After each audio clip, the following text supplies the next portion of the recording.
Tetangga Republik Indonesia bakal turun gunung di perang Rusia-Ukraina. Tetangga Republik Indonesia yakni Australia kini tengah mempertimbangkan untuk turun gunung dalam perang Rusia-Ukraina. Namun bukan bertempur langsung, melainkan memberikan pelatihan militer kepada pasukan Kiev guna melawan tentara Moskow. Perdana Menteri Australia Anthony Albanese telah berbicara kepada Presiden Ukraina Volodymyr Zelensky pada hari Selasa. Ini menjadi kontribusi lanjutan yang dapat diberikan negeri kanguru ke Ukraina. Pemerintah sedang mempertimbangkan untuk melatih personel militer Ukraina, tulis Al Jazeera pada hari Rabu tanggal 12 Oktober 2022. Sejumlah laporan menyebut para pelatih Australia mungkin akan dikirim langsung ke Ukraina untuk itu, namun beberapa media menyebut hal ini belum pasti. Kepada ABC, Albanese sendiri mengutuk serangan terbaru Rusia ke Ukraina awal pekan ini. Rusia sebelumnya menghujani 8 kota Ukraina termasuk Kiev dan Lviv dengan puluhan rudal. Saya menyampaikan kepadanya bela sungkawa orang-orang Australia untuk para korban tak berdosa yang telah dibunuh oleh agresi Rusia, menargetkan lokasi sipil termasuk di Kiev, hanya sekitar 1 kilometer dari tempat saya beberapa bulan yang lalu, ujarnya seraya menyebut lokasi kunjungannya pada Juli lalu.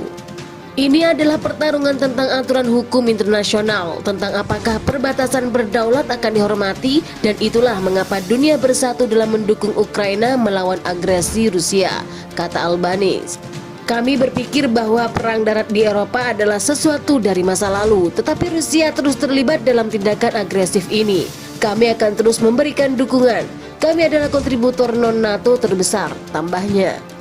Australia sendiri sejauh ini telah menghabiskan sekitar 500 juta dolar Australia termasuk 388 juta dolar Australia untuk bantuan militer ke Ukraina.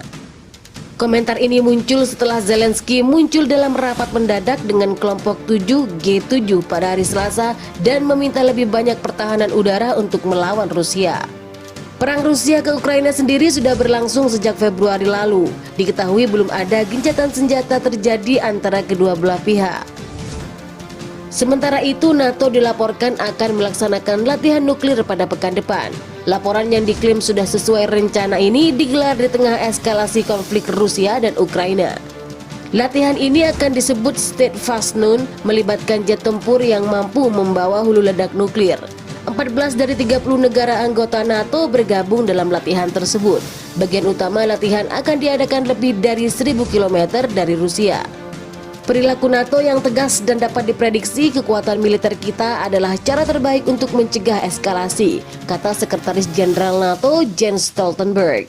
Jika sekarang kami menciptakan alasan untuk kesalahpahaman, kesalahan perhitungan di Moskow tentang kesediaan kami untuk melindungi dan membela semua sekutu, kami akan meningkatkan risiko eskalasi, tambahnya. Di sisi lain, kemarin seorang pejabat tinggi Rusia memperingatkan bahaya eskalasi yang tidak terkendali jika Barat terus mendukung Ukraina. Ini menjadi ancaman terbaru yang dikeluarkan Rusia ke sekutu internasional Kiev.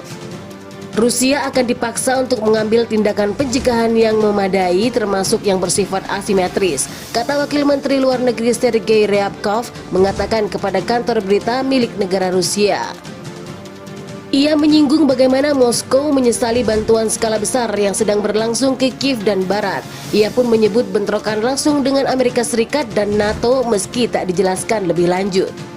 Bentrokan langsung dengan Amerika Serikat dan NATO bukan untuk kepentingan Rusia, tegasnya, bahwa Washington dan ibu kota barat lainnya sadar akan bahaya eskalasi yang tidak terkendali, tambahnya lagi.